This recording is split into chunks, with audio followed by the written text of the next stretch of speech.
Well, hello everybody and welcome back then to episode number 3 of the Formula Fun podcast. My name's Jamie and my co-host with me as always is Sam. How are you doing this week, my friend? Absolutely fabulous. Wonderful. You had your birthday yesterday. Did you have a good birthday week? I did. Birthday day? It was ruddy good fun. We won't say how old you are. You're a little tetchy about it. So. Whoa, I never said I was tetchy. Never said I was tetchy, eh? Well, you're now closer to 30 than 25. Let's put it that way. Whoa, tone it down there, mate. Yeah, as I said, tetchy. So we're here to talk about Formula 1, which I almost forgot about them. As always, this is a show that each week we sit down, have a chat about the race just gone, about the news in Formula 1, and then we have a couple of host topics to round up the show from anything from past, present or future of F1.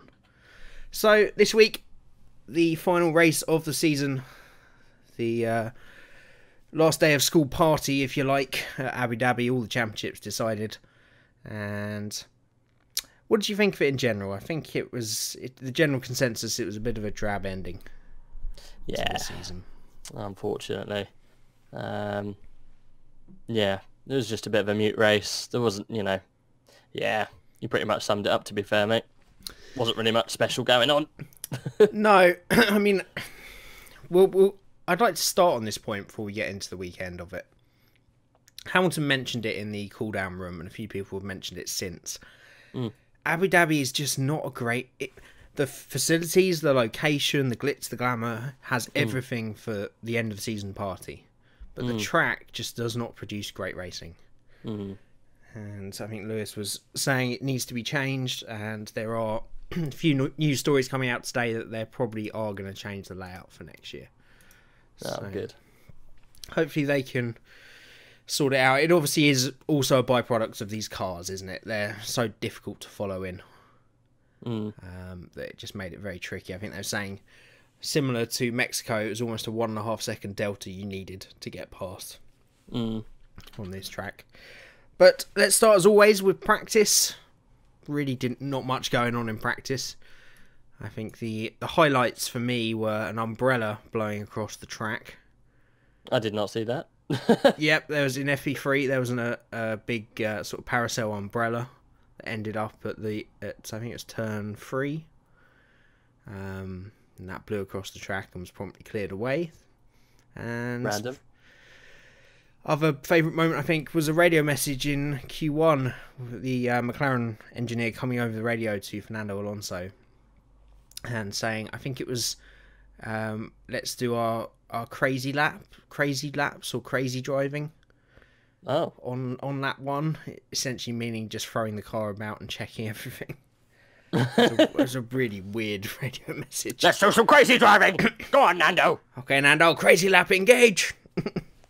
in a week that he took a step into the virtual world, which we'll get onto in the news section. Maybe that's what he was trying to encompass. I don't know. But I'm guessing you've just seen either practices, either highlights or just news bits about practice, so I doubt you have much more to add. I saw none of it. There we go. And in our new-found attempt to make this show a little shorter, rather than going nearly 2 hours last week, which I don't think anyone wanted, we shall move on from practice, and we shall get into qualifying. So, you got the results up in front of you? Yeah, sorry, I was looking at whiskey. I do have the results. It's a little window into your life there. I do apologise. Carry on, I was looking at whiskey. I have got it here in front of me right now. It's 5 o'clock on a Monday, and I thought, I want to look at some whiskey. It's a really good deal. Cyber Mondays, you said. £13, my favourite. It's £1 cheaper than Waitrose. Oh, just £1, but every pound counts. For that £1, I would probably buy it in Waitrose, but yes. Anyway, apart from that, number 20 was unfortunately Brendan Hartley. I have no idea why. Yep, 2 Toro Rossos, 2 Saubers really struggling. But we'll get to that later. But yes, contributed to the fact that Sauber have definitely made a big step forward the last few races. They've been getting there and getting there. And Toro Rosso just going backwards and backwards. It's very difficult to rate these two drivers because it's difficult to know whether it's Toro Rosso making a step backwards, Sauber going forward, or these two drivers just not being up to the standard of Sainz and, dare I say it, Kvyat. But not surprising there. Toro Rosso and Sauber at the back of the field. Yeah. Grosjean in the Haas, once again, not very happy with the car. Stroll and Magnussen and Van Dorn. When is that man ever happy with anything? He's really not. I was watching the You practice. paid me $2 million this year, but I'm just not happy. It's like every time he makes a mistake in practice and goes off the track, he goes, "What was that?" Not Gucci style, but he's like, "Oh, what's going on now?" And it's like, Roman, you spanned the car. It's not always the car's fault, I'm afraid, my friend. This is unbelievable.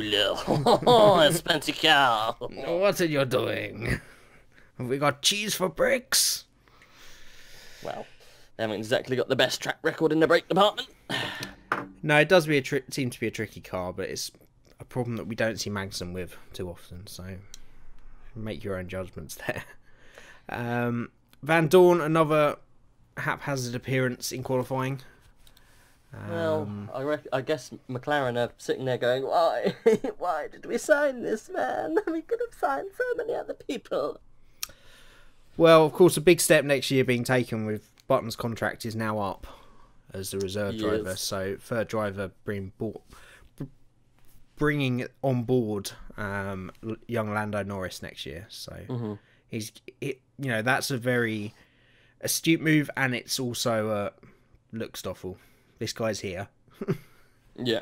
Just get a move on with it. To be fair, his actual Q2 time is only 2 tenths off Fernando, so he's not been doing too badly recently. Carlos Sainz and then Alonso round off those that dropped out in Q2. Even the magical mystery man Fernando Alonso not able to drag that McLaren into Q3. Wow, so many straights, isn't there? It's just so tough. And even he said he doesn't mind because, he got beaten by Massa. It's not really much of a problem on his last race. And he starts 11, so he gets fresh tyres. So, yeah, had a good shout for the race. Ever the optimist, Fernando. That's what we've always said about him. Hey, Nando, he's always the optimist, Nando. That's what I'm gonna make that like a single. Ever the optimist, Fernando Alonso. I think we could. There's a potential Christmas charity single in that. Yeah, it's going to need quite a lot of work. I'll be honest with you. Well, but we can get there. We can do it. And then moving on to Q3, then Massa getting himself into that 10th place where he's been, I think, almost all season, or there or thereabouts. 2 Force Indias doing the most they can, and another stellar effort from Hülkenberg in 7th. Again, he continues to surprise, doesn't he, Mr. Hülkenberg? Yeah, he seems to have his on and off weekends, as does that Renault car. But absolutely turned it on here, and a huge margin ahead of Carlos Sainz. So I think still a lot of work for Sainz to do next year to prove himself against him. Then we had Red Bull, Ferrari. Surprising that Ricciardo was able to get ahead of Kimi. It was a great lap from him. Verstappen struggling all weekend, to be fair. Never quite happy with the car. And then the top 3, Bottas taking an incredible pole position from Hamilton and Vettel. Ferrari's pace nowhere this weekend in comparison. And it's a topic that will flow over into the race discussion, but do you think that was a pole on merit from Bottas? Well, it was very much, if you watched with the peasants, like I did, what's her name? I can't remember his name now. Ben Edwards said, that Bottas had stolen pole position away. And I don't think he did. I think he did earn it on merit. I think that was his to take. Lewis obviously screwed up. So, yeah, I think he did it himself that time. Yeah, he did. He did what Rosberg did well over the time that those two were teammates. He got that first crucial lap in. And almost everybody went slower on the second stint, the second run in Q3. So I think there was a little bit less grip for Hamilton and everybody out there, and Bottas just got that marker down early. So I think absolutely a great pole for him, and definitely a confidence boost going into the summer. Summer? We're not in summer. I mean, it's after school mode. Too many school references going into the winter break. Before we move on from qualifying, yes. Best qualifying result from you, do you think, on that of all of that? New section. I like new sections. I think the standout performance from that lot, just going over the times, I honestly think is Ricciardo. Mm-hmm. I think, considering the gap to Max and the fact that even Sebastian was only a couple of attempts ahead of him, I think he did an incredible job to drag that car up there. Hulkenberg, I think so, but he's only a tenth ahead of the Force Indias, and I think that's where he should be. So I would go for Ricciardo in that lot. Yourself? Yeah. Well, this is why I brought it up, because I thought Dan Ricciardo completely just got one over on Verstappen and split the Ferraris, split the Reds, he got the biggest cheer from our family, at least. So he got the biggest cheer when he crossed over the line, and he was last across as well. So that was even more thrilling when you saw him jump up 2 places. So yeah, no, Dan Ricciardo definitely he was the qualifier of the day for me. He was. Don't make me write another jingle, okay? Too many features now. We should just get them done in like a 5-minute section. Driver of the day, crash of the day, lap of the day, team radio of the day. And now on to the news. Okay, so moving on to the race then. Obviously, all the talk before it was about Bottas's metal off the line after Brazil. And he nailed it. He got a great start, great second phase, and just took charge of turn 1. And from there, it was quite a battle between the two Mercedes. I don't think there was any other first corner incidents apart from Magnussen's little spin, which I give kudos to him for keeping his foot into that and trying to hold it. He was always going round, but he gave it a good go, Kevin Magnussen. But his little pirouette, and then it was just a very standard Abu Dhabi race really from there. I guess we'll start at the front. Yeah. So Bottas versus Hamilton, the first time all season really they've been head to head on a clean track with no sort of solid advantage from one to the other. So how do you think firstly Bottas did under the pressure of Hamilton? And obviously the bigger question that a lot of people have been talking about, do you think Hamilton was giving it his all in that battle? So that's the main thing that people are going to be, or, people are discussing or even thinking, maybe he was, because I think about it, even if Hamilton did overtake, Bottas, Vettel had to finish a way back if you wanted to kind of give, Bottas second place. So I don't think he gave it to him, to be honest. I think that was genuine pace advantage from the lead car. He couldn't get onto the back of him. His aero was spoilt. And what I don't understand is why Hamilton didn't wait until the end on the last section. I know it's I'm skipping ahead of the whole race, but at the very end, well, no, we'll cover both of them for the race, and then we'll move down the field. I think that's how we've been doing it. So yeah, well, he pitted 2 laps later after Bottas. If it was me, I might have maybe stretched it another lap and just slowed down, so I wasn't affected so much by the cars he was coming onto the back of. Can't remember who it was. I think it was a Force India and something else.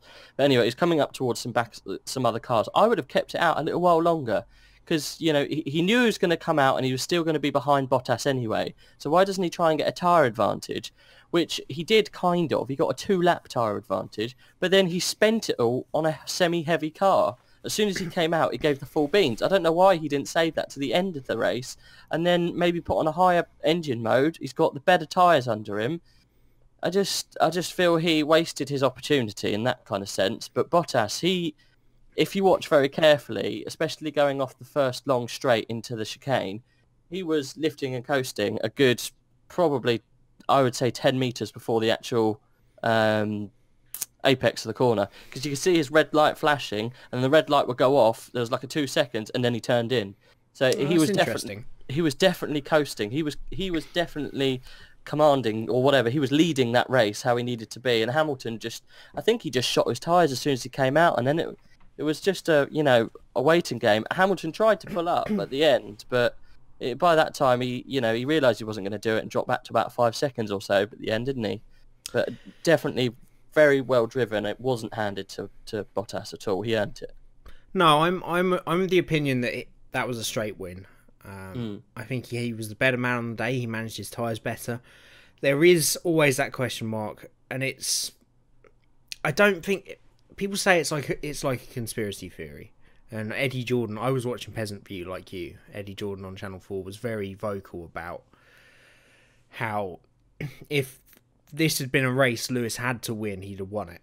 And I think that's true, but that doesn't take anything away from it. It takes away the competitive edge, but at the same time, Bottas is not racing for championship either.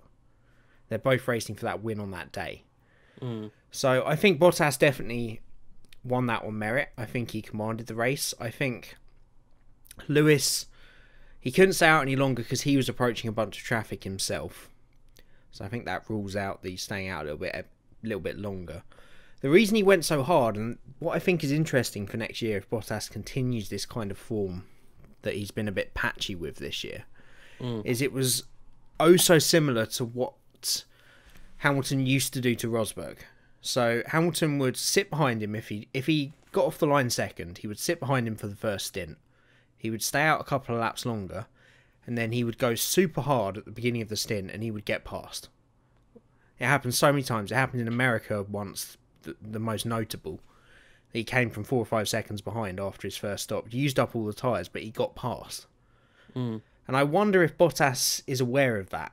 I wonder if he thought, right, I'll save my tyres. He's going to come at me hard. And he got incredibly close, and Bottas actually made a mistake, which made it even closer. But you could tell from how Bottas just disappeared in the last 2 or 3 laps when he opened it up. I think he got fastest lap of the race 3 times over almost in the last 3 or 4 laps. How much tyres he'd saved, and it was a great tactical display from him. He managed that race well, and I think Lewis, that was his tactic for the last few years, and one that he's going to have to rethink, of going hard after the first stint and using those fresh tyres to get past. And it didn't work for him today or yesterday. But it was fascinating to see them up against each other, and I think Bottas has just gone up in everyone's estimations. No matter what the conspiracy theories say or what people like Eddie Jordan are going to rattle out, because they're always going to do that. You have to take that on merit, and that was a great result from Bottas and much needed for him. What do you think of this this stat that Lewis has now? So he's never won a race after taking a championship. I just think he can't be bothered. Well, that's the other thing with Bottas, isn't it? Was his heart in that fight, considering that? What was Hamilton's heart in it? Yeah. I don't think it was. I think he just couldn't be bothered.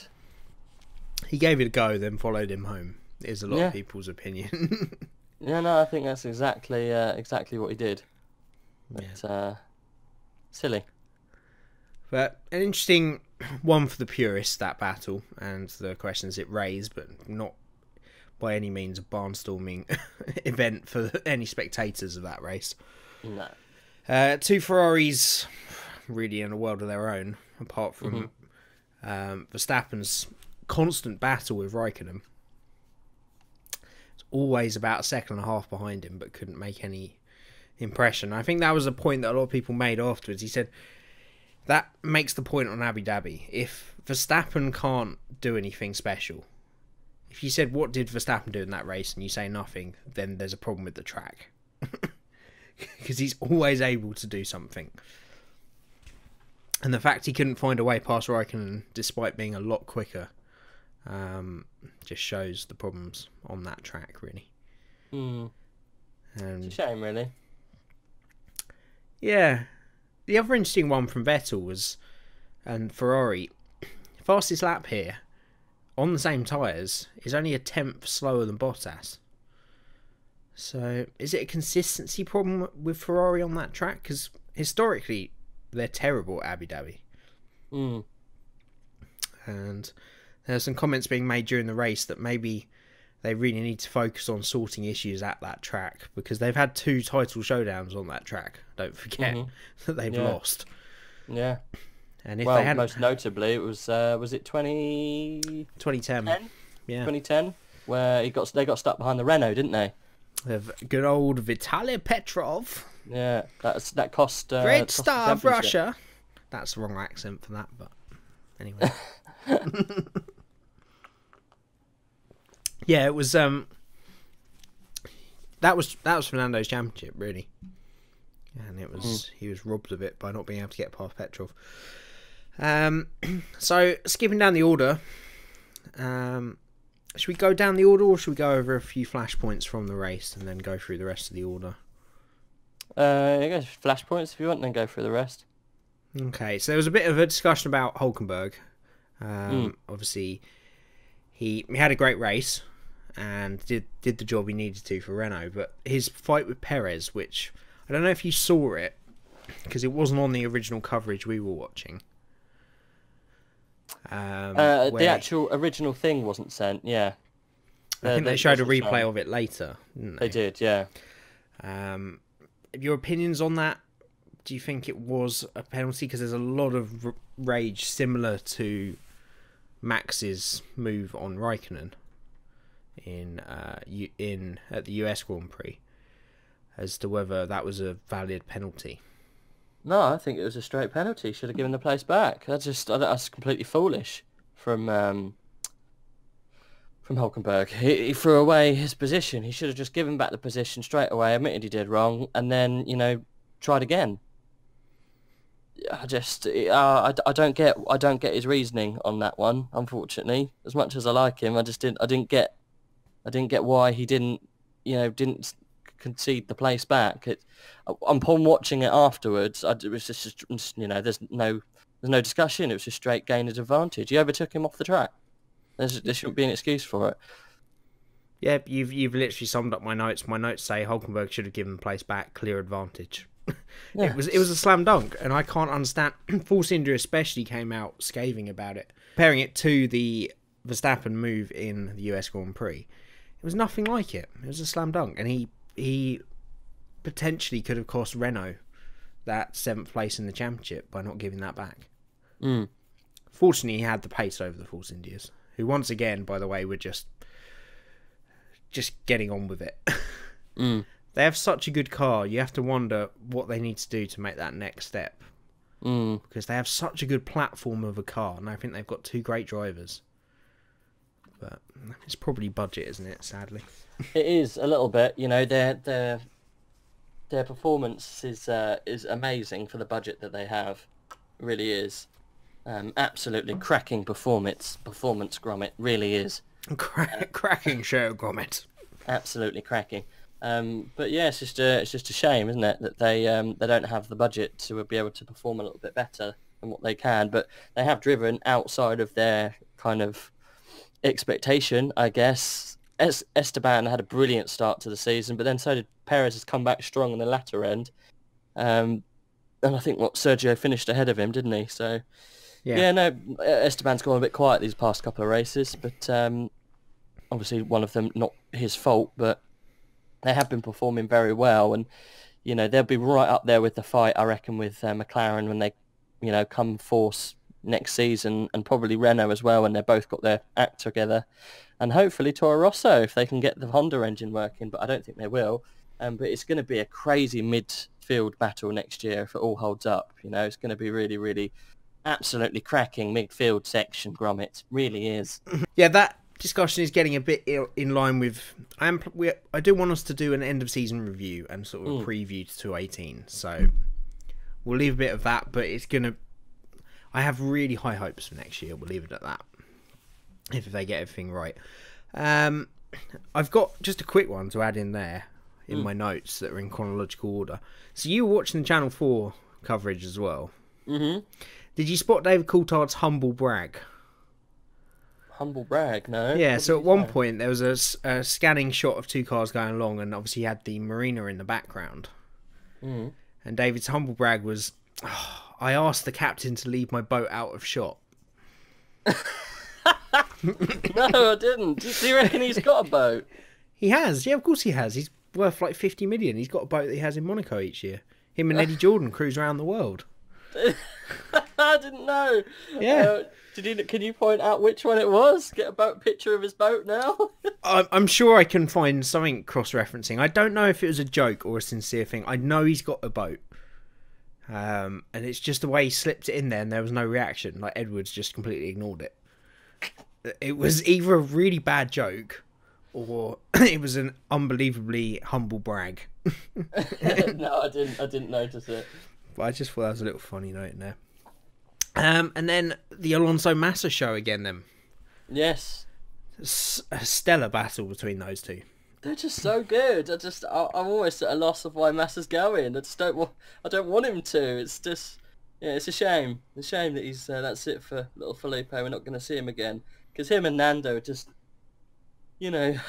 trading blows for so long. And Fernando's so fucking wily, isn't he? He's so clever. He knows exactly what he has to do to put his car where he needs to be, and that car is so much slower, really, top straight line than the Williams. It just really shows Fernando's skill that he's able to manipulate the whole fight there so it goes in his favour.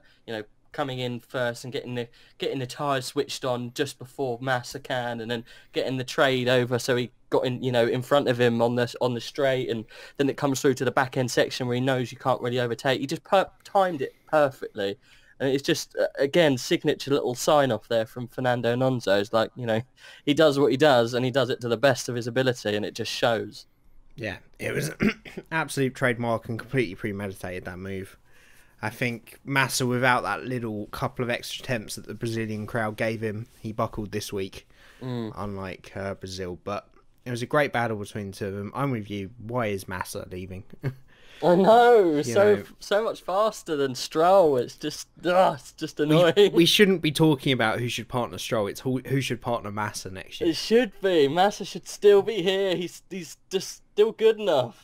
I know some people say, you get to that certain age and you don't have that edge, but he does. He still has that edge. Fair enough. He's not like a heavy hitter. He's not a Vettel. He's not a Verstappen, but he's still got it. He's still got that edge. It's the same thing with Button. You've got to draw a line at some point, and Button obviously realised that was his time and he wasn't enjoying it, but maybe Massa's got that too, but I sense he hasn't. I still sense he's got that little fire burning. I know what you mean, but I think Massa, it is pretty clear it's his decision he's made. Williams didn't want to get rid of him. So it is he is very like Button. He's decided, because Button could be alongside him at the moment, because Button was offered that drive for this year. Was he? Yeah, he's 100% offered that drive, and he could have signed for Williams, and I think there were two other teams. He's never mentioned which other two, but I know Williams offered him a contract. And I think Massa's the same. He's just decided that he wants to call it a day. But I honestly think they should be, instead of... Williams need to build. They need to build the car, and they need experience in that car. Unfortunately, they need money as well, but someone like Kubica could bring that. Stroll obviously brings a lot. But I think you've got to... There's a lot of sort of reason for Williams to go, you know what, instead of either Di Resta or Kubica, we'll have both of them. Because Stroll, he's had that great result in Baku, but that was a crazy race. Anybody could have got that podium, I think, on that day. I just don't think he's shown enough to still be in that car. Anyway, moving on through the race then, I don't think there's any more incidents. Oh yeah, we got a couple of issues. So obviously Danny Rick with the retirement. It was heartbreaking for him. It was just... He didn't have a great race, really, did he? Unfortunately. But yeah. It was just P4 at the time, though. Well, no, but it all kind of unravelled in front of him, didn't it, for him? So, yeah, unfortunately. It was not a dignified end to the season. No, but typical. Typical from those Renault engine cars, wasn't it? Pretty much. Well, they said it was a hydraulic issue, was it? A hydraulic issue? Apparently, yeah. There was a shot from just before that the lap before he pitted of something coming off the car, and no one could quite work out what it was. Whether that's anything to do with it, but it's been a great season in some regards for Red Bull, but one they need to forget as well. And then the second big issue, Carlos Sainz, he got no wheels on his wagon. Oh yeah, of course, yeah. He came out and he didn't put any, he didn't seat the front wheel properly. Nope. So yeah, ridiculous. Yeah, a bit of a shame. It was a bit of an off weekend for him all round, but I think he was still on for that ninth place that Alonso was occupying. And a bit of a shame. I think they were fined, of course, as always. Before we just go through the final rundown, then the last one I will say is the radio message from Nando offering to help Stoffel, even though it's 40 seconds. Oh yeah, is there anything we can do? Can I help Stoffel back them up? Yeah. No, Nando. He's 40 seconds behind, mate. It was that's the only time I think you're ever going to hear Fernando Alonso say that kind of message. Yeah, because once he has a competitive car, he'll be gone. So if we continue counting down that order, then obviously Alonso and Massa 9th and 10th, good points for them. Grosjean, despite his moaning and despite his issues normally, had a great race, I think. We'll get to driver of the day in a bit, but he was definitely one of the candidates because he started right at the back. He had issues, and he did a completely different strategy to the rest of the grid. He stayed out so long. Roman? Yeah. Okay. He was sort of 17th, 18th, and he stayed out a good 20 laps longer than everybody else. And when he came out, he was 35 seconds ahead of Stoffel Vandoorne.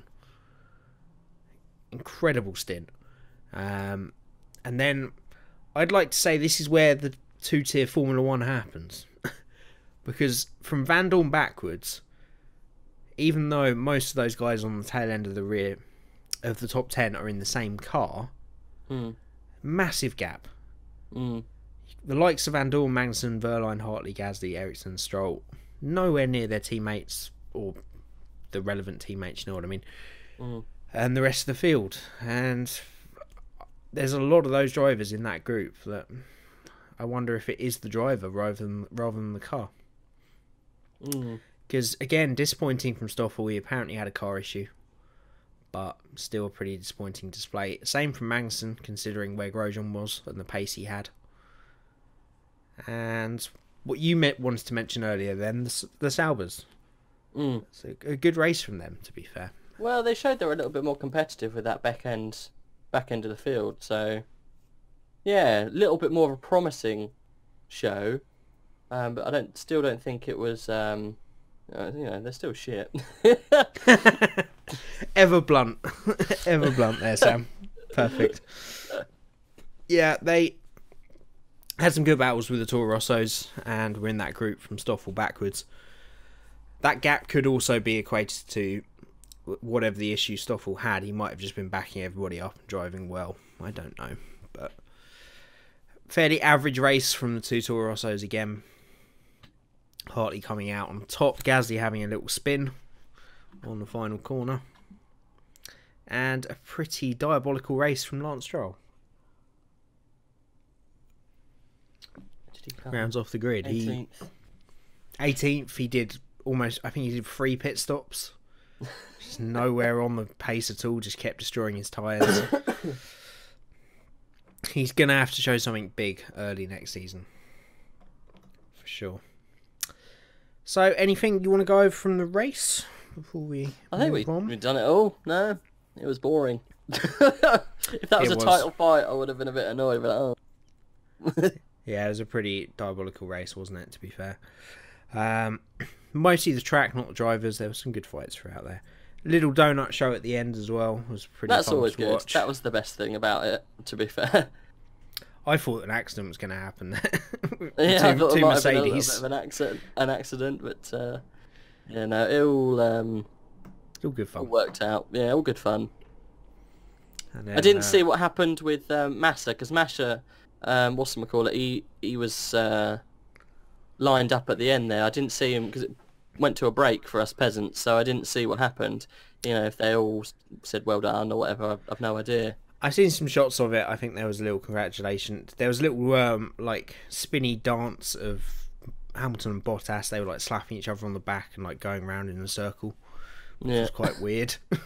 I didn't see that. Yeah, it was in the Channel 4 pictures, but it was in like one of the highlights things or the break backgrounds as they have. Massa, I have no idea. I presume he just waved to everybody and then trudged off. And buggered off. Buggered off to live his life, as so he should. Okay, well it was a boring race this week. It makes it a bit easier to make the podcast the right length anyway. But as always, leave us your thoughts on Abu Dhabi as a racetrack in general and the race itself in the comment section below. I'd love to hear your thoughts. And unfortunately, I'm sure everybody's favourite feature is not available this week. What's the favourite feature? It's Rage Crash of the Day. Yeah, there was no crash. Sponsored by Cream. Oh, okay. No. We'll still take your money, Cream in a Can, but yeah, no, not a single crash this weekend. There was a spin. There were a few spins. There was almost a crash from Science in the tunnel. That was save of the week. Yeah, we could do save of the week. I was hoping because we've never had it. Never had a crash in that tunnel yet. No. I thought it was almost going to, always going to happen, but it didn't. Just like the race, it fizzled out. Fizzled out a little bit of a fizzle. Ultimately left disappointed. Ultimate fizzle, mate. Fizzle my dizzle. Fizzle up my nizzle and such. On to the news then. And quite a packed news segment this week. 2 big announcements I think everybody will want us to start with. Should we go logo or tyres first? Should we go logo? Because I guess it's more fresh. Yeah. So Formula 1 announced a new logo. They announced it by showing it on the podium. So that's 3 drivers when they had to put on caps with the new logos on. And the background pictures where the nationality flags changed to the new logos. Hamilton not looking very impressed with it. And I don't think anybody is really. It's sort of a case of it's a bit worse than the old one, but why did it need to change? That was the question. I've literally lost of why it needed to change. No idea. Apparently it does. Well, the idea, I think, the point behind it is to stamp over. It's a new era. It's a new Formula 1. We're in charge now. So we're going to change to a slightly shitter logo. And by the way, if you want a bit of a laugh on whatever afternoon you're watching this on, watch the video on the Formula 1 YouTube page of when they reveal the logo, because it's the most overhyped bullshit thing I've ever watched. And it has a similar dislike ratio to Call of Duty. It really does. They reveal the logo after about 10 seconds and then it's just random bullshit. Like noise and Michael Bay bloom effects for the next 40 seconds. Yeah, I think I've seen it. I think I've seen what you're talking about. It's horrible. Yeah, I have no idea what that's about. I mean, yeah, it's okay as a logo. But well, I've got a couple of memes. I've got a couple of memes you can pop up on the screen now. Throw those memes up. Meme Hit number you with 1. A meme. Kapow! Meme number 2. Kapow! Meme number 3. There's more memes. Plenty of memes. I'm fumbling memes. Wonderful. Yeah. I'm as inspired about that as I am about the logo. On an interesting note about the logo, apparently it stopped Force India from changing to... Because they're changing their name next year. Because they're loosing the India ties. And they apparently wanted to change it to Force 1, but they cannot because of that logo. What's that? So Force India next year are changing their name. Yeah. And they were going to call themselves Force 1. Yeah. But they couldn't because of that logo. They're also running into a bunch of problems, on a side note, with all their other choices because people are going online and registering websites and trademarks and stuff as a joke or to like block them on all the possible like force and then a word. So they're also having troubles with all their other ideas as well, which is quite funny. What do you think they should be called on a side note? If you could name it, yeah. I reckon they should be called Formula 9 bread. And on that incredibly racist note, let's move on to just try and do a nice, funny segment, and that comes out. That's what you get with Sam. Is that not allowed? God's sake. I mean, it's allowed. It's just unnecessary racism, really. Not unnecessary. It's fine. They're trying to cut the India ties. Oh, okay. Oh, jeez, what can they do? Doesn't matter. Moving on. A call centre.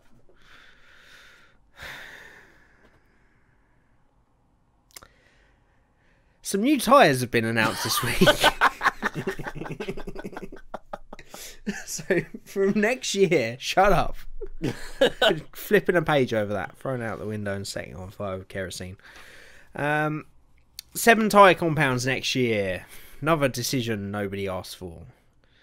So, the fan favourite poll reached its conclusion, and we've decided on Hypersoft, because we're apparently from 1960s sci-fi, and Super Hard, because we love our innuendos.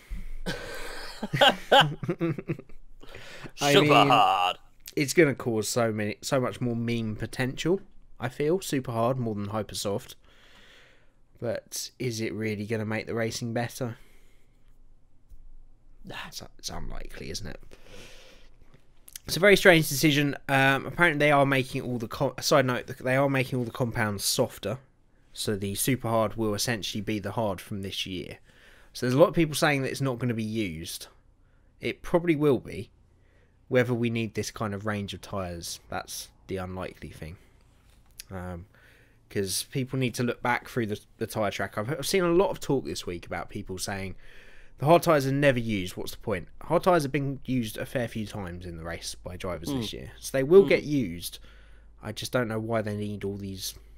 It's just narrowed the range, basically. But we might see some new track records with the Hypersoft, so that might be interesting, I guess. Maybe. I just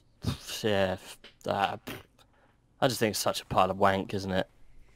It's unnecessary. It really All of this is unnecessary. I think that's the point. It's something we'll get used to, and it will be fine after a while. But what's the point? Really, what is the point? Doesn't bother me in the slightest.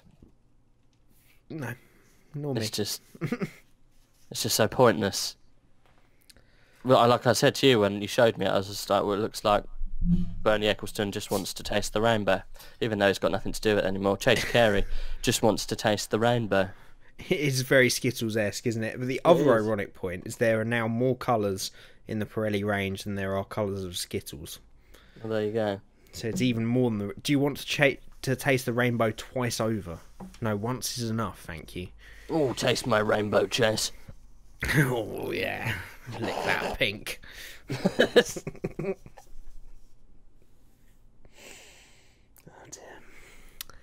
Next bit of news. Rubbish tyre decision. No idea. And on to the next bit of news, because I'm gone caring about this stupid rule. We'll deal with it next year and make innuendos where they're necessary with the super hard. That's the only good thing about this. That's the only good thing about it. So a bit of virtual news. Virtual news. Obviously, this is an F1 podcast, but it's been a lot in the F1 news this week, and of course we play video games as well on this channel, unlike the F1 games. I have no idea. I'm going completely over to you now. So over to Jamie for the F1 news virtual. So there's been a lot happening in the virtual world the last few weeks. Of course, first off, we had the McLaren fastest gamer. He was announced. The winner is Rudy van Buren, a 25-year-old from Holland. He will now be McLaren's official simulator driver for next year, for the entirety of the year. So, yay! Congratulations to him. It's a great thing to see him, especially. He was a karting champion in Holland in 2003, but didn't have any funding to continue.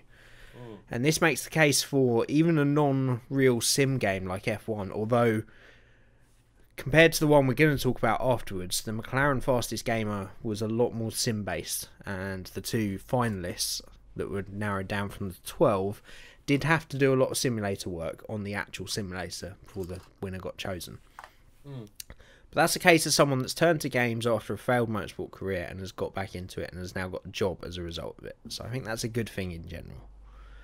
And all kudos to McLaren for doing that. Be interesting to see if he, how well he does as a simulator driver. Yeah. And what goes from that as to whether it's a marketing exercise or something practical. I'm going to say absolutely nothing. And then, apparently so. And then the other one took place this weekend in Abu Dhabi alongside the race. One of the pit garages was converted into an eSports studio for the F1 2017 game eSports Championship, official championship final. 3 races, British driver Brandon Lee came out on top in an incredible climax to that race, taking the lead on with a couple of corners to go. And very, very well received by the F1 paddock in general. There are quite a few drivers and team bosses and people in there having a go on the simulators and then watching the race in the paddock. Fernando Alonso, of course, announced this week that he started an esports team. What's it called? He's taken G2 Sports or something. G2 Esports. Sponsor, obviously, are called G2. He's taken on Sem Boukbassi as his first driver in his team, and he was watching the race, the second race of the eSports Grand Final, and his driver won at Spa in Stoffel's car, which was quite funny. But he was watching the whole race, and I think it's a great move forward. I would love to see this more integrated, and I think it's something that is a positive move by Liberty Media. I know you haven't watched much of it, but what are your thoughts on F1, the game, becoming an esport? Yeah, it's great. It's completely inaccessible for anyone else who doesn't, who actually has a life. But apart from that, yeah, it's a good idea, I guess. Why is it what do you mean it's not like every Tom, Dick and Harry can, start competing, because you just can't, because it's such a tough esport. It's such a tough thing to get into. Brendan Lee, who won, had never played a sim before 2014. Yeah, I know, but how much has he played since then? How much has he played since then? Well, a lot, but it's not... I don't think any esport is about... there's... You take something like League or Dota, which is going into a completely different realm from Formula 1, which are the biggest esports games. 2 or 3 million people watch those games. The prize pools are 20 odd million. Those couple of million people that watch it are never hoping to get in it. It's just the spectacle that goes along with it, and I think it's just great that it's another move forward that I don't think it wouldn't have been available to anyone else to watch, a long time ago. It's I guess it's the natural progression of sport, isn't it? It's everything has gone onto the internet and all of that of recent. So it's just the natural progression of sport. But I'm not sold yet. But yeah, it's a good start, I guess. But then again, I wasn't sold on Formula E when it started. But people love that shit. Formula E doing very well, yeah. I think esports. Watch the race. If anybody hasn't watched the final race, it's about a 25-minute race, and it was stunning. You had all the big guys commentating. You had proper Formula 1 commentators, or Formula 2 or whatever. You had the actual coverage. It was on Sky Sports F1 Live. You had Johnny Herbert doing the coverage with the presenters. David Coulthard presenting the podium ceremony. They're really integrating it. And I think it was a fascinating addition. And I think it's great for sim racing in general, because they've always really struggled to break that esports market. And I think having the F1 license and having it on board officially, the fact it was going on just after qualifying at the actual weekend, it's all a good step forward for it. And I think hopefully it's more than a marketing thing. Yeah, I'd like to see some of these guys become proper paid individuals in the esports world, like league and other big esports events. Yeah. So a bit of housekeeping. Toro Rosso finally confirmed the worst kept secret, Brendan Hartley, and Pierre Gasly for next year. I think we've gone over that already, haven't we? Really, as to what we think. Alonso testing for Toyota in LMP1. Yeah. I think that all but confirms he's going to be doing Le Mans this year. Bit more interesting. Shark fin to be banned for next year. So that's the long sort of washboard flat surface, I guess, that's on the back of the cars sticking out the engine cover. Yeah. What are your opinions on them this year? Do you think they make the cars look nicer, or are they yucky like everyone thinks? It doesn't really bother me. I've never really thought, oh, how dare they? I don't know. It's, you know, a lot of the manufacturers have used it as a bit of an aerodynamical like aid, haven't they? They've added some weird kind of like, almost like, I can't think what it's called, but like swordfish like bits. It is exactly that, swordfish. On the Force India, yeah. Yeah, so... And of course it's spawned this T-wing as well. Yeah, I won't miss the T-wing. I think the T-wing's ugly. But yeah, it's what it is. It's a part of the car. I think it looks a bit shit. I guess they'll change it, and they are. So great. That kind of thing really doesn't bother me. No, I'm the same thing. I think the T-wings were a step too far. The shark fins I'm not bothered about. We had them in 2010. We've had them before in F1.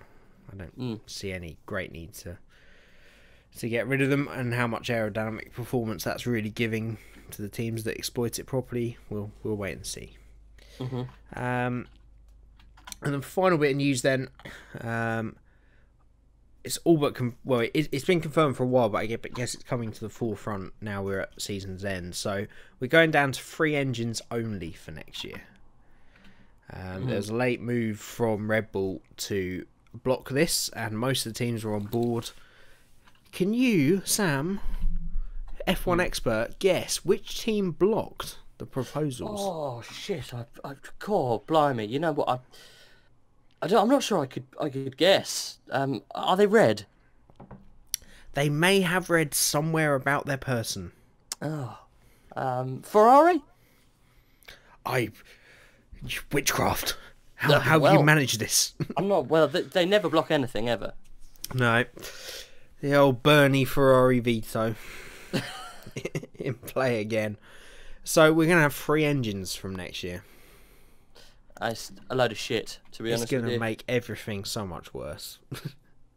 And going on to a little bit what we'll talk about, I'm sure, in the season review, Renault need, for next season to be great and to be truly competitive, Renault need to make a massive step forward. And this is really not going to help them. I know. I just don't get it. No. I really don't. I don't get it. It's a shame. And there was a point coming out from the manufacturers. It's actually going to cost them more to make them more reliable than if they just had an extra engine. Because they're now going to have to make them more reliable than they were this year. It's a joke. It really is. I'm surprised that will stay. I don't think that would stay. Ferrari have opposed it. It's been written into the rules since, when did we bring on these engines? 2014. We got rid of the token system because everyone agreed for this year. But it was always the case that it was going to be 5 engines last 4 years, 4 engines this year, and 3 engines next year. The idea being that it makes them cheaper. But it's just not worked out like that. And it's a joke. It's whatever Ross does to the engine penalties for next year, it's not going to sort out this problem. I don't get why. Why would they add that in? They've seen all of the problems that we've got so far with all of the penalties, and yet now they've made even the chances of you getting a penalty even higher. Exactly. It's just beggars belief. It's like, what do the teams really hate? The penalties. Let's make them easier to get. That's how everybody penalised. We'll have a second grid. It's effectively 2 qualifyings. It will improve the show. Jesus, I give in. Yeah. I reckon they sit round like a table and then they go, yeah, what's going to really piss everyone off? Well, the problem is I think written into this Concord agreement that's now valid till 2020, and the fact that rules that are already established, every team have to agree for it to be overturned. And Ross is not a fan of the penalties. Ross doesn't want these free engines, but he can't do anything because of that Concord agreement. So every team have to agree, and of course Ferrari don't. The ironic thing is, if free engines this year meant Ferrari probably would have lost the championship by even further. So I don't understand why they're even opposing it. Because they're the only team that are. Unless they've found some kind of magical, reliable engine for next year. Okay, and as always, we move on to the guest topics then for the week. Guest topics, host topics. We may one day have guests, but not this week. And I've talked quite a lot this week, so we'll start with your topic this week, Rage, and just go over onto you and see. Right, so one second. My topic of the week this week, again, it's a light side of F1. You want a bit of fun. It is when F1 drivers get into fights. It's F1 bust-ups. All the classics, yep. All of the classics, all of the time. Now, I've got a couple of them. I'm sure there are others. Okay, I'm gonna start off new, and I'm gonna go old because I think the most classical ones are old. I can't think of many recently.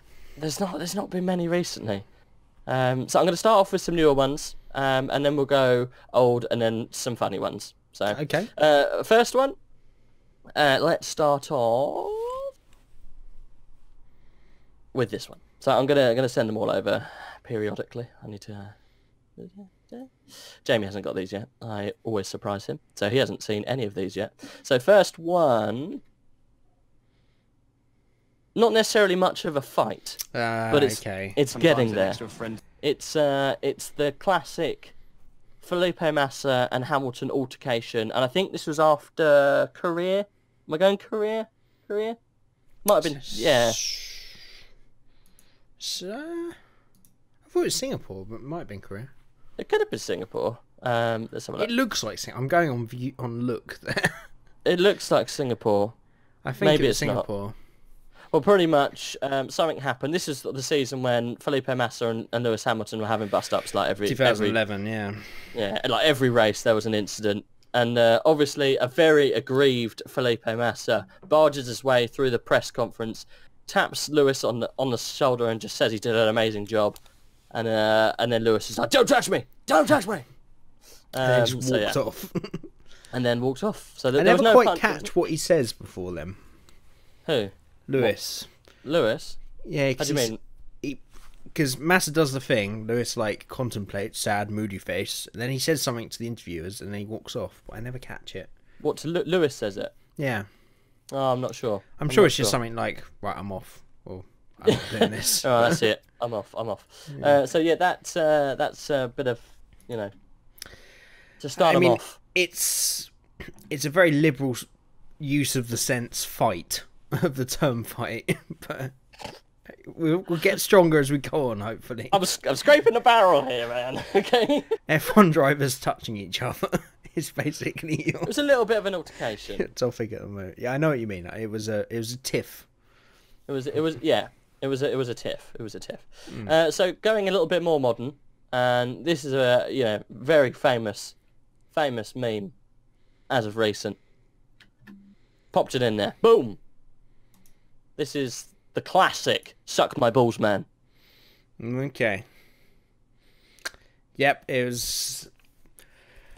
I don't think I've ever heard anything like this from an F1 driver. Especially in front of press. It's just absolutely great. So pretty much this was after Hungary, I think, where there'd been some altercations throughout the race. K-Mags had held a couple of drivers out to dry, especially Hülkenberg towards the very end, end of the race, and it was a pivotal part. He was trying to overtake on the outside of turn maybe three. I don't know which turn it is exactly. Maybe two. K-Mag was punting people around all weekend, so I can't remember the instant. Although there is an on board of the actual moment as a recommended from that video.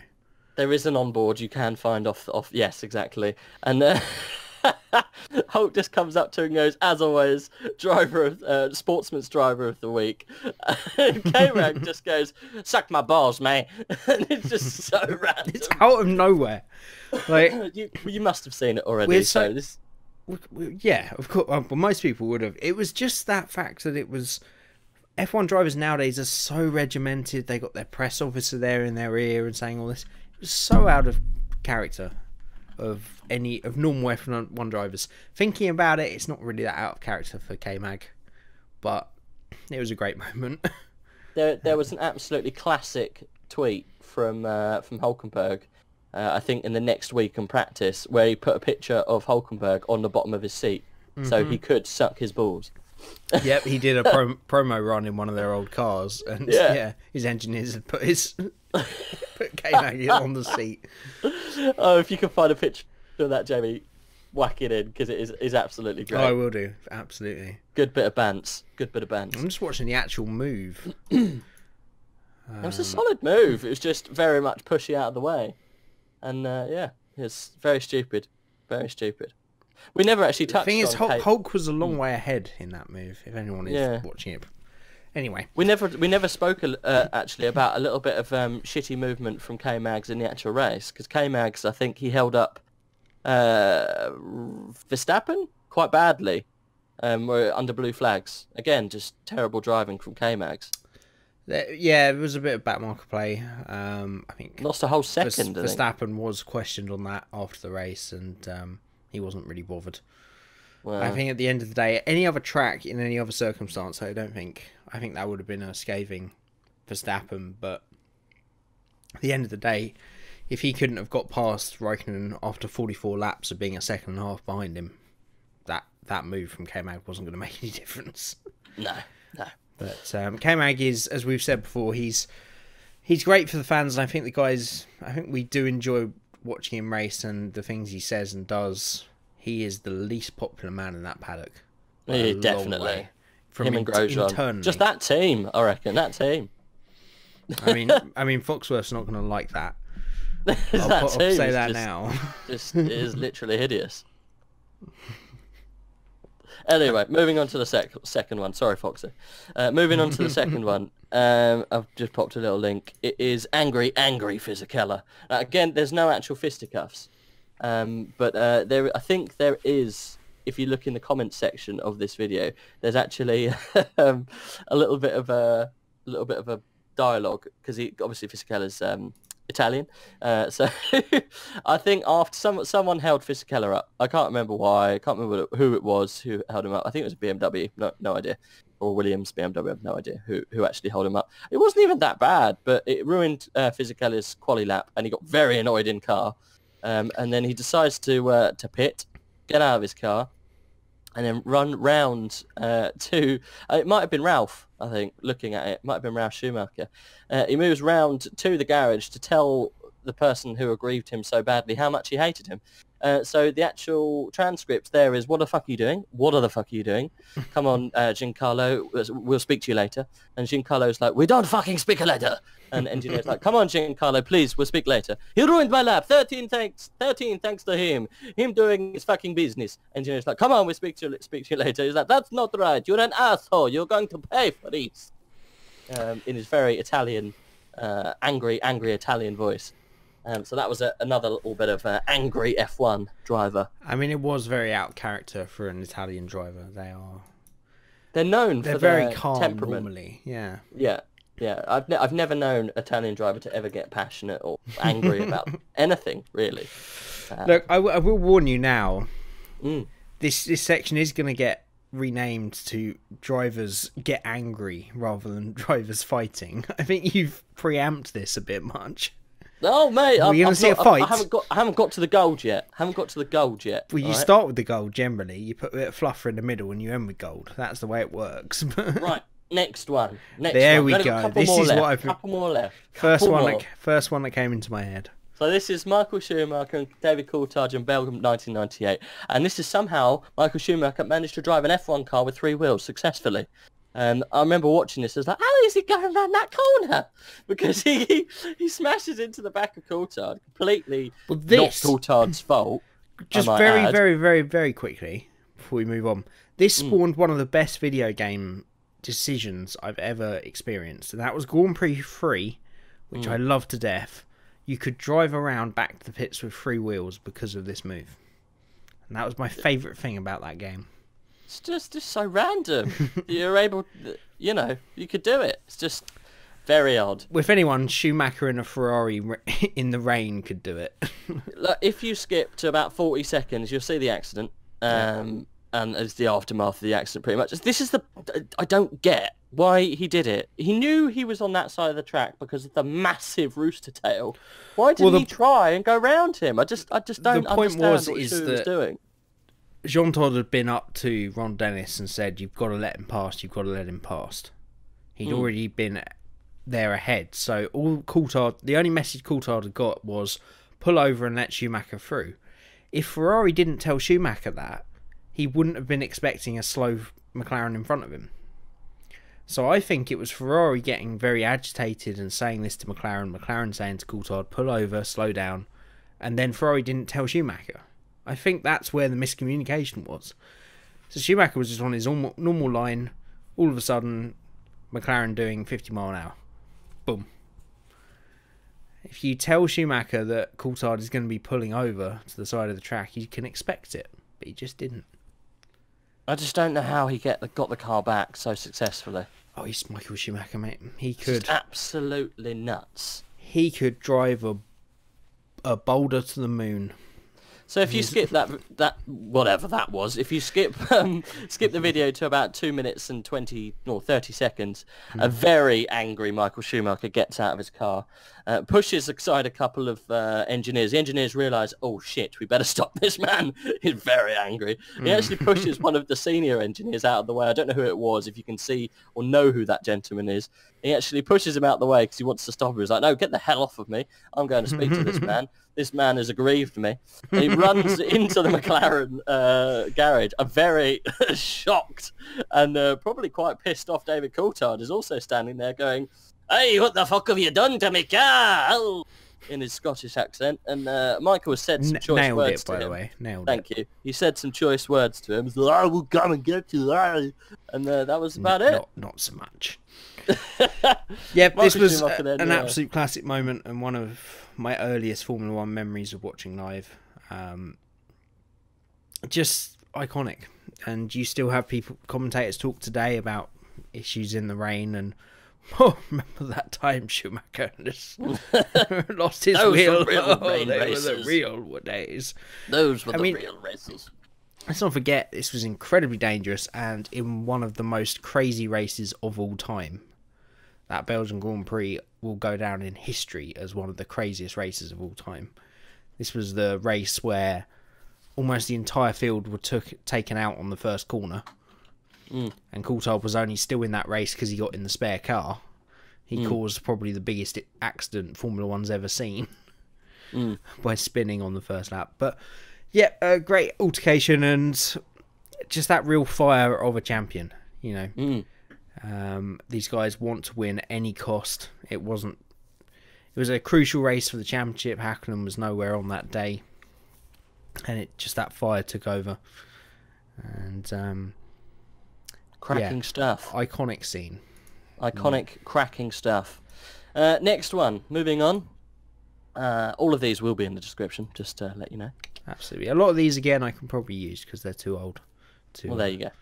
So this one's definitely too old. So this is 1982. This is the Piquet and Salazar fight. Classic, top of the shelf, classic. If this was an official top 10, this would be number 1 every time, I think. Do you think? This one's it's so classic. Absolutely. It's just the complete essence of an F1 driver that can't fight. just trying to knock out a guy with a helmet. So a very, very, very annoyed Piquet gets out, runs up to Salazar, who shouldn't have been where he was, and he instantly pushes him in the face. Tries to punch him, failed kick, and then I think he actually has a little cry. I think Piquet goes off over barriers. No, honestly, he actually genuinely has a cry. So you can actually watch it. I think there's an extended one. And he goes off and he has a little cry in the bush. I think this is the one. I think this is the one. Piquet goes off. You see him walking over, and he's almost having a little cry. I mean, Piquet was such a character. He wore his heart on his sleeve at all times, and it was these kind of things that I think he needs to be remembered as more of a legend than he was. You know, he's a multiple world champion, let's not forget, but it was these kind of moments of raw passion. Same with the Schumacher moment. You know, a lot of people walk away and go, well, that happened, that's my race over. True champions or true people determined to win. Of course, he was knocked out of the race, but win during that instant, and it was a back marker. Just showing that pure passion that NASCAR's become famous for over the years, the driver confrontations. And I think we need a bit more fisticuffs in Formula 1. I think we do. We do.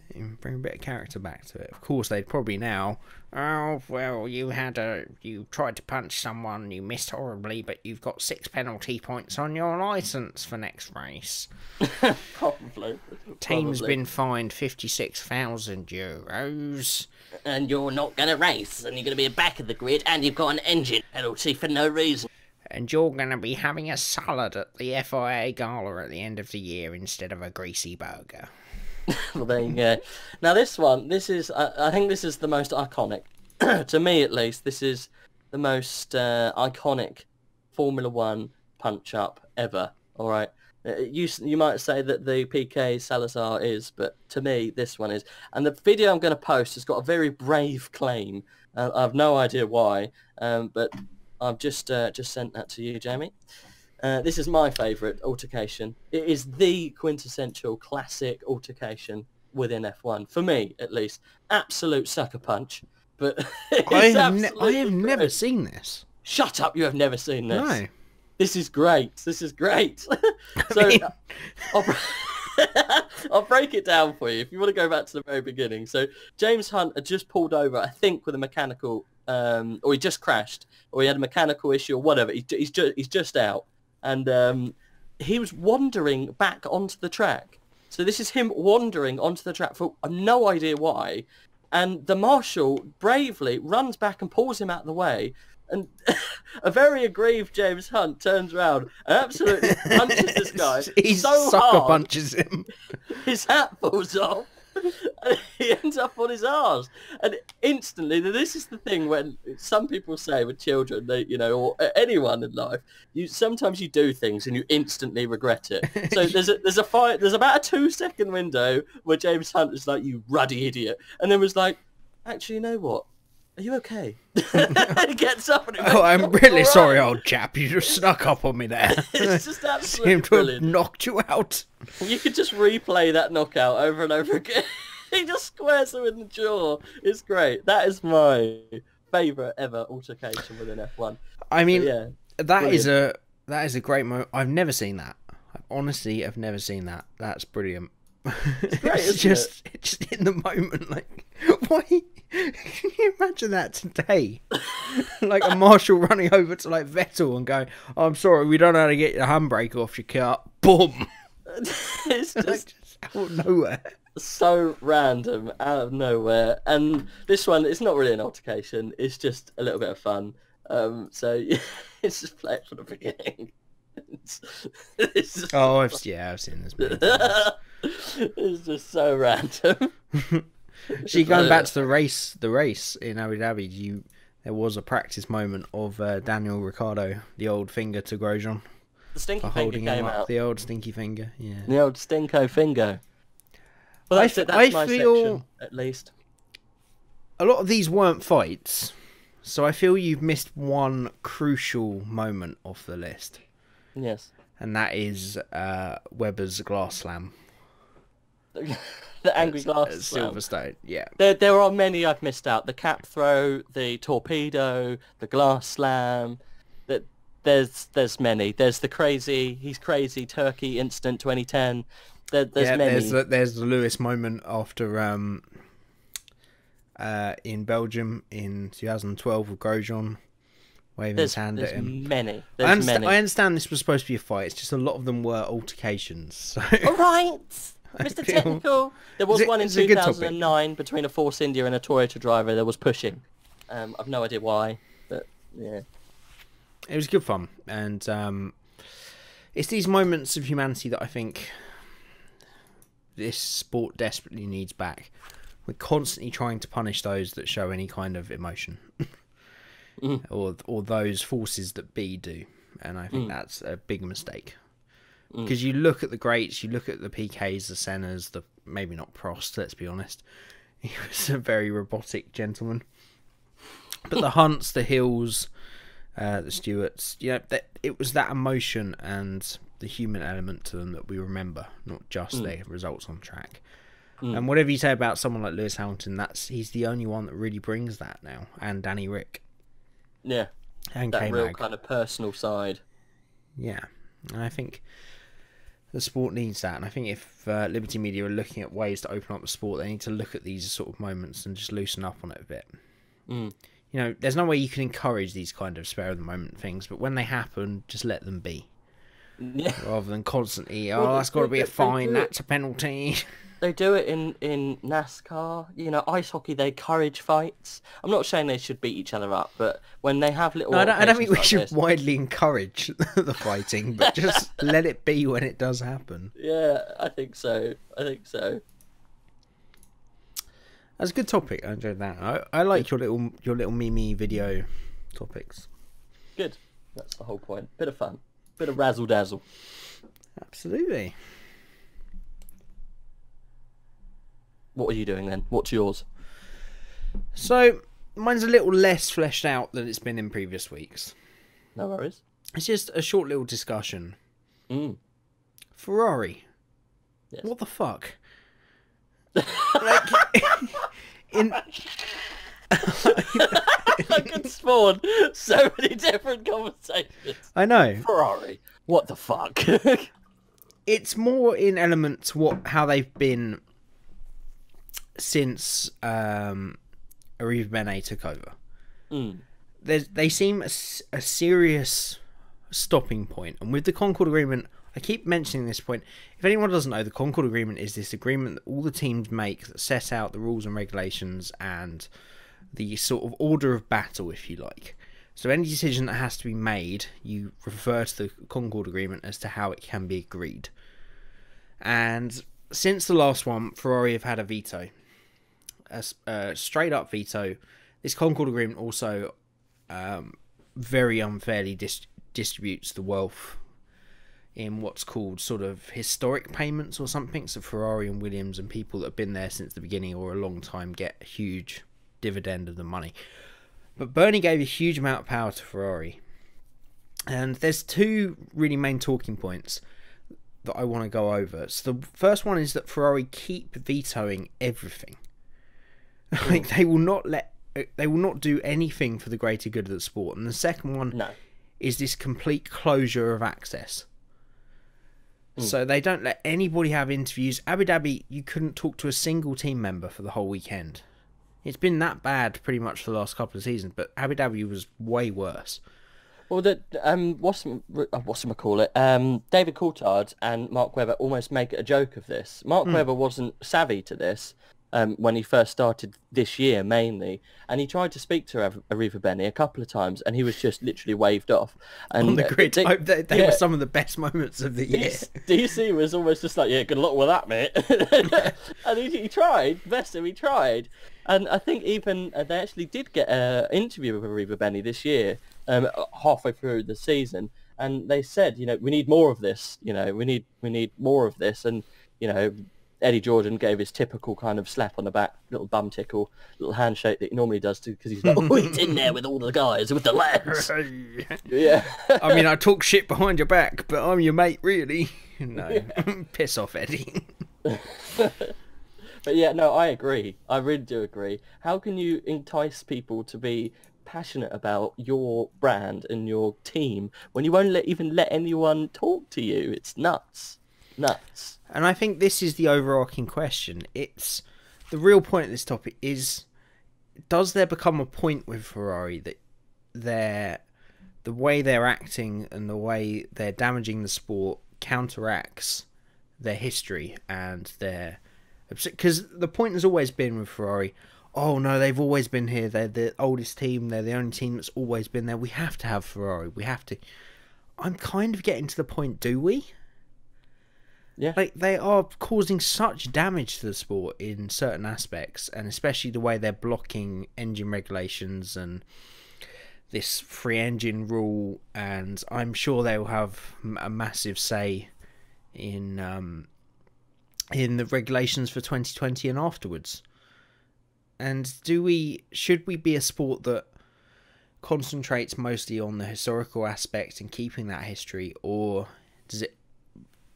do we concentrate on what's happening in the now, at the detriment to whatever else? So if Ferrari have to go to keep this sport competitive and open, is that something you think could happen? Because of course they threatened to quit recently as well, which... To be honest, we said this before, I think we've touched on it a couple of times. It is literally the team who cried wolf. Like, I do not take their threats seriously at all. It's like, we won't be here if you turn Formula 1 into NASCAR, or we won't be here if you do this, or we're going to quit if you do that. Great, quit. Go on then. I really don't care. If you want to quit, quit. We won't have to go to Italy. I'm not bothered. Really not bothered. I'm not a Ferrari I can fan. get a fairly decent pizza at my local Italian, so I'm not bothered. I'm really not bothered. I'm not. So if they want to do it and they want to leave, see you later. It doesn't bother me. Honestly, I know people be like, oh, Ferrari to the end. I love Ferrari. Ferrari. It literally doesn't bother me whatsoever. I'm not really a team supporter. I like McLaren, and I like the pluckiness of Williams. Yeah. But I don't particularly support a team. I like to support a driver, and I think that's where the ethos of Ferrari has really got to change, because Ferrari have always been set in their ways of no driver is bigger than the team. Well, unfortunately, this day and age, the drivers are bigger than the teams. The drivers make the teams. Yes, the cars are amazing, but the drivers are the ones that people want to be and the ones that people want to see win, not the teams. For me, at least, that's my opinion. They're almost their view of Formula One and how it should be, how their brand should be seen. Very much is all for the team, not for anyone else. You're here to make the team perform. I think it's such an outdated view, and giving them power to veto anything, which they will do, that anyone else says might be good because they think they're only saying it's good because they're getting an advantage. It's just childish. I really don't care. I will not be bothered if they leave F1. Yeah, I'll be like, oh, that's a shame, but I don't care. No, I agree with almost everything you say. I think the last couple of years have changed my opinion massively. They've been a team that I've always been associated with. I've loved Ferrari since I was young because of Schumacher and that period. Whilst everybody else was going, it's boring, he always wins, I was going, yes, we've won again, kind of thing. And I get that whole ethos, but the new owners have to be brave now. I think we're in an era where they cannot be allowed to have this kind of power. And it's something that Bernie always allowed, because he believed that this historical importance was more important than any of the sporting decisions. And I just think it's damaging. I think the higher decisions are damaging that team as well. I think there's a great team in there. There's a great bunch of designers and people that can build a winning car. But they're just not doing themselves any favours with this. And they're not doing F1 any favours. If we're going to move forward, and Liberty have done a great job this year, but the sport has to make more drastic changes. And if Ferrari are always going to be there to block it, and it's a case of them or the sport, I think it does have to be the sport now. And I just hope that they become more pliant. And as much as I liked the memes and the jokes about Riva Bene the first couple of years, I don't think he's the right man to lead that team. And It's a shame because we always need Ferrari in the sport in a way, but it has got to a point where if they've got to go, they've got to go. Let's not forget they made this threat before. They made this in, I think it was the late 70s. They threatened to go and do IndyCar instead. And they went through, they designed a complete IndyCar, and then they invited the Formula One people to the factory. And when they were having a meeting, they just happened to put the IndyCar on track. So that it was going around in the background. And the Formula One executive said, "Well, what's that?" And they're like, "Oh, that's our IndyCar." And then they all of a sudden bent completely to Ferrari's will to get them back. So they've always been up at these tricks, and it seems to be a Ferrari ethos. But I think as a sport, we've got to say, get with the program or go. Because I think we have reached that point that they're not important anymore in the sense that they were. And it's really damaging the sport. It's not as wide open or cutthroat a topic as I've done in recent weeks, but I just want to make this point. Everything the team suggests that seems to be good, they're vetoing, and it's just such a problem. It's really pissing me off. Yeah, no, I agree. So, hopefully, Ross Brawn, despite being an ex-Ferrari man, will see the light. Hopefully he does. I trust Brawn. I trust Ross. I trust Ross. Ross. I'll save you, Ross. Formula One, pray to be Ross Brawn. I trust him, Ross. Ross will do us well. He will. Right, I think that wraps up our topics and the show in general. Of course, no race to look forward to next time. I think I'm in agreement. I presume you want to as well. We do a proper season review some point next month. Yes, yeah, I think so. And then maybe catch up before testing for some hype. And then obviously we'll cover testing in the start and everything, yeah. Exactly. Yeah. So, just in case people don't watch that, and just for the end of this podcast, season in a whole, enjoy it? It's the best season we've had in a while. I'd agree. Ferrari have really upped their game. So, it's going into next year. I'm so hyped. More hyped than I've been in a while. I can see the light there that someone can beat these silver arrows. I can see it. I can see it there. It's just waiting for someone to jump in and seize it. I think Ferrari have made the biggest step this year, and it's really promising for next year. The biggest catalyst is Renault. If they can sort their engine out next year, it brings not just Red Bull, it brings 3 teams into play. Because I think that Renault chassis is really good. And, of course, that McLaren chassis and the Red Bull chassis are great. If that comes back into level terms with the Ferrari and Mercedes engine, we could be in for an absolute classic next year. So, yeah, it's been a great season. There's been some great racing. I've, on a whole, enjoyed the new cars. I think they're a good step forward. And it's great to see the drivers.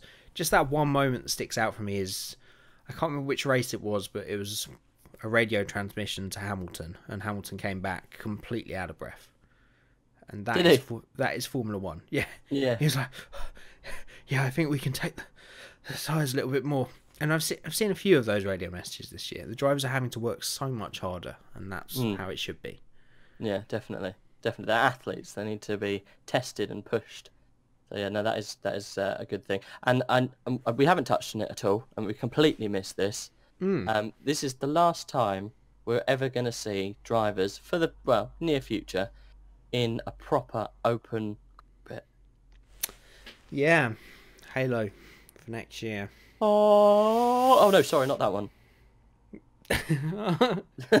What, for copyright or because it was wrong? It was right. It was just a meme, just a little Halo meme. That's exactly how it goes. Shit, the flood! Fuck! Oh no, wrong one. Sorry. Lewis, we've accidentally given you the flood tyres instead of softs. But we're super hard, so it's okay. Yeah, no, that's going to be interesting. I understand completely why the Halo's been put in. And I think it's something we should addressing the end of season and the testing when we see them next season. I do think it's the wrong step, though. Yeah, but that's for another decision. But I thought I'd leave us on that little note that if you haven't watched the race, or you have watched the race, maybe just go back and watch the last qualifying session, because it's the last time for a long time that you're going to see the faces properly. Especially Abu Dhabi. Yeah, watch late in the race as well, when you can see the whites of their eyes with the clear visors. Yeah, that's what a bad note to end on, but that's number one. That is number one indeed. And on that note, we shall wrap up the third ever Formula Fun podcast. I hope you guys are enjoying these. Don't forget to hit that like button if you do. If you want to join in on any of the discussions, you can do so in the comments. If you're new to the channel, subscribe. It would mean the world. And we'll be back at some point next month. And we'll do a comprehensive season review, yeah? Yes. Absolutely. So from me and Sam, thank you again so much for watching. And we'll see you again for some more Formula 1 related silly chat very soon. Dawson's Creek was overrated. Much prefer Skins.